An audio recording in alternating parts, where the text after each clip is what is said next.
ایک میں نے اپنے ذہن سے ایک چیز بنائی ہے پاکستان تحریک انصاف کے لیے، ایک وہ آئیڈیا آیا مجھے کہ جو ورکر ہے وہ پاکستان تحریک انصاف کی ریڑھ کی ہڈی ہے، وہ عمران خان کی ریڑھ کی ہڈی ہے، اور اس کے بعد جو جسم ہے جو پاکستان تحریک انصاف کا اسٹرکچر ہے پاکستانی عوام ہے،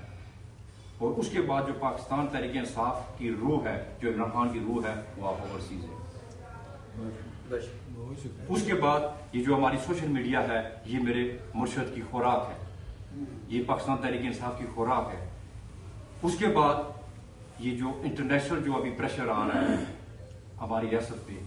وہ ایک آکسیجن ہے، وہ آکسیجن کسی وقت بھی وہ لے بھی سکتے ہیں بھی دیتے بھی ہیں، اس آکسیجن پہ ہم زیادہ انحصار نہیں کرتے ہیں، لیکن یہ ہے کہ یہ ضروری ہوتا ہے کہ لابی بنانی پڑتی ہے، دنیا کو بھی اپنے حساب میں کرنا چاہتا ہے۔ تو خال خان صاحب کے نام پر ٹرمپ صاحب نے ووٹ لیا ہے، وہاں کے جو ہماری کمیونٹی ہے امریکہ میں اس نے بڑھ چڑھ کے کوشش کی، آپ لوگوں نے یہاں سے بیٹھ کے کوشش کی اور اس کا ساتھ دیا 100%، میں سمجھاؤں کہ 99% مسلمانوں نے ووٹ دے کر ٹرمپ کو ثابت کیا ہے کہ ہم صرف تمہیں ووٹ اس لیے دے رہے ہیں کہ ہمارے پاکستان میں ظلم ہو رہا ہے، اور ظلم بھی تمہاری وجہ سے ہوا، تمہارے ملک کی وجہ سے ہوا ہے، تو لہذا تم اپنا ملک درست کرو اور ہمارے ملک میں بند کر دو، اور جو تم نے زیادتی کی ہوئی ہے اس کی اصلاح کرو۔ تو ہمیں یقین ہے کہ جو ٹرمپ انتظامیہ ہے وہ کم از کم